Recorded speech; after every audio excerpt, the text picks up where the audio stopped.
Hello and welcome to a new podcast on the In the Money Media Network. This is Baby Talk. I'm your host, Peter Thomas Fornatal. The content on this show may seem familiar.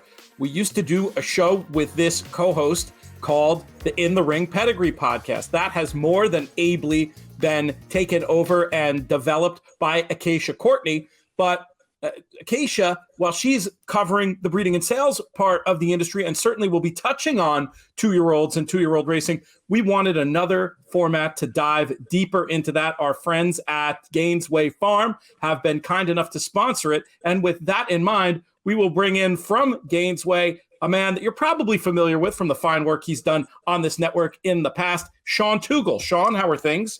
Doing great, Pete. It was great to see you down here at Keeneland in the spring, and now that life's getting back to a little bit of normal and we're all able to go to the races, we'll certainly see more of each other. And too bad I didn't get to join you for your Peter Luger Steak Fest there Friday before Belmont, but I'm sure you had a good time, and I'm excited for to be able to join the In the Money Empire here again. And I think we got a really fun, neat show that will bring a lot of people a lot of fun over the summertime. We're taking turns big timing each other, essentially. At Keeneland, I was deep in conversation and couldn't make time for you. And then you paid me back by blowing me off for dinner. So now we're ready to hang out proper. Yeah, I had a tasty dinner in Manhattan that night. Sorry. Not bad. Not bad. It's not great neck, but it's not bad. No. Let's talk about the Belmont Stakes. What a place to start. And, you know, people won't believe that we didn't coordinate our headgear on this show, representative of the Belmont Stakes Exacta with Tappet once again proving what a great sire he is with essential quality, getting the W. And then you representing Hot Rod Charlie, who, of course, Gainesway part owners of. What were your thoughts on this race? Well, you know, having been about 5 days since the race, the sting of not winning as an owner, but winning as a very proud stallion manager and stallion farm has sunk in, and I don't think I can watch the replay anymore, because still every time we hit the eighth pole, I'm like, we got a chance, and then we end up losing by a length and a quarter. But it was a lot of fun. Certainly the accolades of Tappet can't be expressed anymore. You know, having sired now his fourth Belmont Stakes winner in essential quality, and arguably possibly his best son. You know, Frosted won the Met Miles, an older horse, and really carried on a 3-year campaign there. But you know, essential quality being his champion 2-year-old from last year and was undefeated going into the Derby this year. You know, showed that championship grit and that will to win that you know, Tappet has given now to 4 Belmont Stakes winners. And not only that, but I was you read all the articles afterwards and all the near misses too. I'd forgotten about how close Tacitus was, even though I needed him for the pick 5 that day. You know, Hofberg hitting there. Lonnie was third. You know, Frosted was second to American Pharaoh in his Triple Crown year. So he sired 4, but you know, he had a lot of close calls to expand that record, and wouldn't be surprised if he pads the numbers again over the next several years. What a tremendous career he's had so far. I love that cool historical footnote of the Breeders' Cup Juvenile Exacta also being the Belmont Exacta. And make no mistake, I mean, for me, Tappet was very unlucky not to have sired a Derby winner this year as well. I still think he was best in the Derby when trips are taken into consideration. No offense to Hot Rod Charlie, though. I don't want to get you in fighting mode. No, absolutely not. Proud of both horses. They both show up every time, and I'm excited. They're starting to call them a rivalry now, so we'll see what the rest of the year takes on, and that'd be just a lot of fun. And you know, that's what we're in the game for, to show up to the biggest races and have a chance to win them. For me, it was one of these Belmonts I'm going to remember, like I remember Curlin and Rags to Riches, being down there at the rail and watching them fight tooth and nail. And absolutely, in the modern game, this isn't thoroughbreds running every 3 weeks anymore. I mean, to have already 3 memorable clashes in the books and a summer ahead of us, this absolutely is an enticing rivalry. What do you think the chances are that we might see them face off in a race like the Travers? Well, I mean, certainly both Brad Cox and Doug O'Neill, they're great trainers. They're smart trainers. They're going to let the horses pick the spots for them. Certainly the Travers, the Haskell, even Doug has mentioned the Pacific Classic as possible options for Hot Rod Charlie. Essential Quality, certainly. That's okay. We let that slide. That's nothing compared to some of the stuff Kinchin has done on these airwaves. So certainly Essential Quality, the Haskell's an option for him as well. He's got the stablemate Mandaloon, who's supposed to show up in the Pegasus this weekend, which is a prep for the Haskell as well. So you have the Jim Dandy, lots of great options, a lot of exciting options. They are the best races for 3-year-old colts remaining for the year. So all but if they show up in the Midsummer Derby and they're in top form like they were here last week, we'll be in for a treat. Now, that Pacific Classic plan for Hot Rod Charlie makes all the sense in the world, I think, except for the fact that it would delay the next meeting between Hot Rod Charlie and Essential Quality potentially out to the Breeders' Cup, I'd imagine. So as a fan, I'm hoping they you come to Saratoga, but we'll see what happens. There's no wrong answers, right? No. So we're going to talk a lot about 2-year-olds on this show. This is going to be a little bit different. The way I'm envisioning it is throughout the year, we're going to have a few of these, what we might call tentpole shows, where we catch up about everything going on, maybe talk about some of the biggest races, etc. I think we're going to have other shows that are lean and mean, 10 minutes. We maybe talk about a specific race or two, do a deep dive, go into detail on those like we used to do over on In the Ring, and then maybe look at some freshman and sophomore sire ratings, and that's the show. But it is going to be a little bit different, and we're going to be nimble about this. I think for me, that's one of the great things about podcasts and YouTube is all the content doesn't have to come out of a cookie cutter. And we're interested to hear from folks out there. Drop us a comment as to what you want to hear and see on this show. I mean, Sean, I wish he wasn't listening because I don't like to say nice things about him publicly. But in terms of somebody with knowledge of both the handicapping side of things and the horse business side of things, they don't come much sharper as far as I'm concerned. Oh, I wish he didn't have to hear that. But leaving that aside, let us know, though, which direction you want us to take the show down in the YouTube comments. And hopefully we're going to have a lot of fun. We're going to do a deeper dive into the industry and hopefully give out some winners as well. Any particular goals you have, Sean, for Baby Talk over the course of the season? No, it's kind of funny. We've been talking about this show here for, I don't know, it feels like a year now, and different angles, different this. But what the fun thing is about our industry is each year you get a new crop of 2-year-olds, and from that comes a new champion. From that comes a new Kentucky Derby winner. It was exciting this year that the Breeders' Cup Juvenile produced the 1-2 finishers in the Belmont Stakes, and that form and that class is carried on through the Triple Crown Series. But each week we're going to get together, and there's going to be some new performance that we're going to be excited and giddy about. And certainly as the premier meets get going between Saratoga and Del Mar and Ellis Park, where the what we would call the marquee maiden races start to unveil some new horses. That's the next champions we're all going to be able to witness and pick apart performances and handicap stakes races. But not only that, but the one angle that I think is really exciting for us and maybe industry people will find it unique is kind of paying attention to the freshman sires list and the sophomore sires list.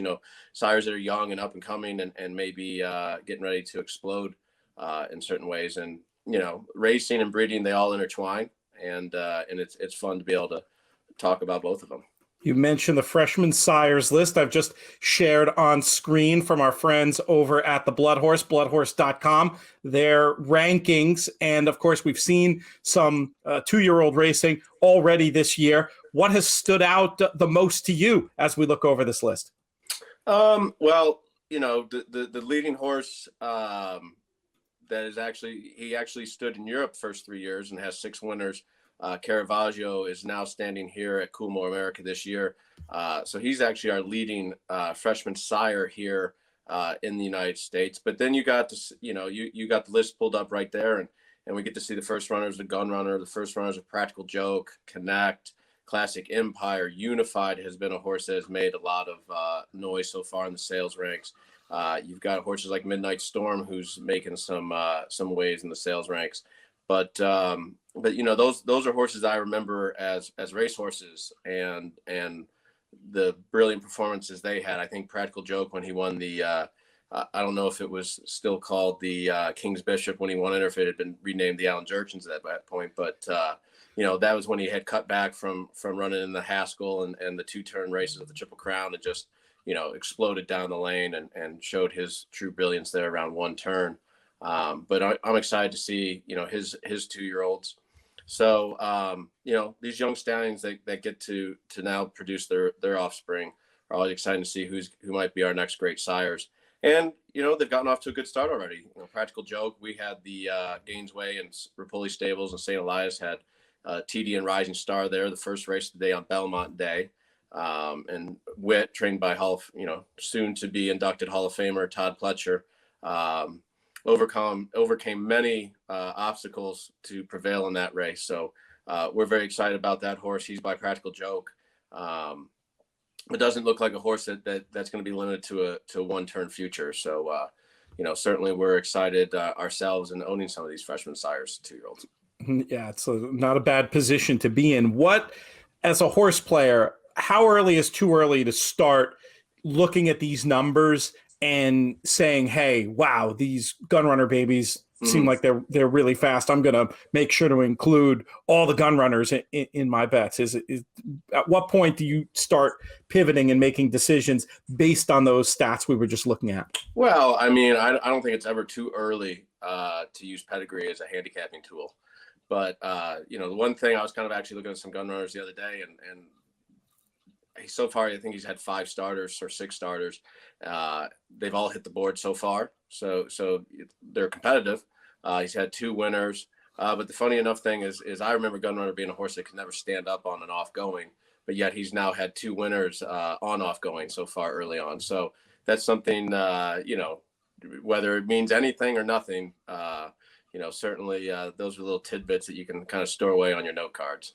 That's very interesting stuff. You mentioned Frosted before, and we've talked about Tappet, obviously, and the idea of him as a sire of sires comes to mind. Looking at what Frosted has been up to this year, curious if you have any thoughts on him or any of his progeny. I guess Travel Column comes to mind.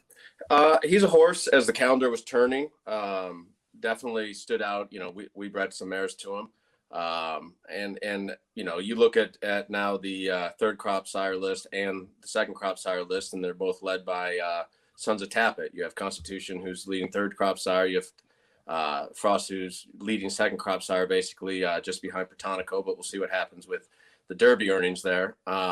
So that's very exciting for us to stand Tappet and see his sons go on and be successful sires. We're going to have Tap Rit next year with his first 2-year-old. So we'll see his first yearlings at the sales this year. So he'll be an exciting horse to follow next year. But I think it just makes you proud. It makes his colts even that more valuable at the sales ring when, these top agents and buyers are there shopping. He had the highest priced yearling last year, colt, $2 million horse bred by Stone Street Farms last year. Eaton Sales sold him out of the mare Terrace Tango, brought $2 million. So, when you think about spending $2 million on a colt there as a yearling, if he makes it and he can make it into the stud barn, he'll be bringing you back well north of $2 million in revenue and stud fees. So his sons, being that the ones that have made it to the stud barn so far are successful and are elite stallions, even though they're young, brings his stature even to a higher level. We're going to bring this conversation around, speaking of impressive 2-year-old performances, to Wesley Ward and his armada, who have already arrived in right here in wrong. I'm watching the monitor and pointing to the wrong part of my chest, right here in Newmarket. But I wanted to ask you, before we pivot to that, if there's been any particular 2-year-old performances this year so far that you want to highlight. Again, going forward, I think much of what we're going to be doing is previewing the hot-looking maiden races and looking back on big performances, looking for those next stars in the game, as it were. I was curious if you wanted to shine a light on anything you've seen so far specifically. Yeah, I mean, I think 2 performances that jump out to me off of just maiden victories to this point. Certainly our horse Wit last week at Belmont was quite impressive, missing the break, checking about a furlong in, and then still circling the field and geared down. You don't see that too often in a 5.5 furlong race. I can't remember the name now, but West Point Thoroughbreds, I think Steve Asmussen trained him. It was a short field, and he scratched out of the stakes race last week. He was the son of Dramedy. That horse ran extremely well at Belmont there about 3-4 weeks ago. He'd be a horse that you'd be excited to see him come back.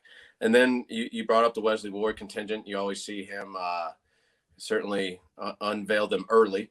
And we get to see a lot of them here in the flesh at Keeneland during the spring. But I think probably the one that stuck out most to me has actually run twice, which might be an advantage going over to Ascot, having had 2 runs under her belt, was the filly, the National Defense filly that he ran second first time out on the dirt, and then came back on the turf and just exploded at Belmont. I'm drawing a blank on the name right now at the moment. You'll have to help me out on that one, but that's the one that as we can talk about all the Wesley contingent that's going over to Ascot, that's the one that really has jumped off the screen. We'll get there. We'll get to all of them. Little Drama. That's the West Point horse, if I'm not mistaken, that you're referring to. That was so good. Let's go back to Wit for a second, just because that performance to me, I mean, it was really eye-popping for all the reasons you mentioned, missing the kick and then winning gear down. How often does that happen going that short? What can you tell me about plans for him, and just in your gut, how far this horse wants to run? I mean, what do we have in our hands here, Sean? Well, he certainly ran to the previous talk. Alex Solis, our director of Bloodstock, picked him out off Rosalind Poland last September. Bought him for $575,000 with our partners for Pulley Stables, St. Elias. They've had quite a bit of luck recently in big races, so it's always good to team up with people who have great luck and success. Certainly Todd Pletcher, we'll see how he trains on, how he breeds his back, but you would expect to probably see him resurface at Saratoga in one of the early stakes races. I would think off initial map and game plan. Came out of the race really well. Is just a beautiful horse. He's out of a Medaglia d'Oro mare, so I don't think you'll see any distance limitations. And certainly the Into Mischiefs now are starting to show that they can go around a ground. Him being by a son of Into Mischief, Practical Joke, would think that should continue over into what he sires. So as of now, sky's the limit. It's going to be fun to see. I mean, that's kind of amazing speed for that pedigree, isn't it? Yeah, but that speed and will there from the top side through the Into Mischief and Practical Joke. You have to remember he is out of a distorted humor mare, so you get some speed and precocity there. And she was actually 4th in a Grade 1 as a 2-year-old. It doesn't show up on the pedigree page, but it's these little things that it's like authentic and this backstory on his dam. Although she looks. You wouldn't ever pick her out, not knowing her story, but then listening to her breeder Peter Blum and her trainer Bill Mott kind of talk about the brilliance that she showed in her very short career. Doesn't surprise you that she was able to produce something along the lines like an authentic. So Practical Joke had that brilliance, and he had that brilliance early as a 2-year-old. So and then carried it on as a 3-year-old through the Triple Crown season and just missed by a nose in the Haskell. So. I would think being out of Medaglia d'Oro mare, he's going to have plenty of ability to stretch out that speed. Let's talk more about these Ward runners and the ones specifically who are going to Ascot. Is there a particular performance among the Ward crew that's impressed you so far? Yeah, certainly the filly, I was drawing a blank on the name, Twilight Gleaming. I thought that race that she ran at Belmont was just spectacular. That being her second race.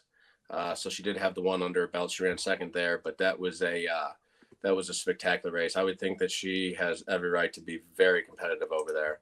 I know he's quite high on Golden Bell, kind of listening to him, owned by Hat Creek Racing, Cheyenne Stables, Gatewood Bell. He's had plenty of success over there at Ascot. So I would expect the group to have some fun over there and see if she makes any noise. And then I think Ruthen, that was a rib chester. I believe he's a first-year horse staying over in Europe. That was a pretty darn good race there at Keeneland on the 22nd of April. That was on turf. Those would probably be the 3 that stick out the most. And certainly you've heard him make some comments about Coffee Maker. That performance doesn't necessarily stick out to me. I'll have to go back and watch replays, but certainly seeing Jimmy Creed just get a Grade 1 winner sprinting on turf over the weekend, and Casa Creed gives you a little bit more confidence maybe in playing a Jimmy Creed over there in Royal Ascot.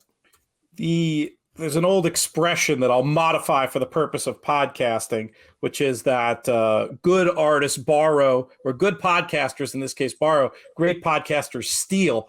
I was fortunate to listen to Nick Luck on our very own In the Money Media Network, at least distributed here in the U.S., and hear Wesley and give the specific targets for the runners you mentioned, Sean. Mm-hmm. And I'll have some comments too, which my general thing with the Ward runners there, and I don't have the stats in front of me, but it really feels like the 5 furlong races are the ones where he has the absolute best success in.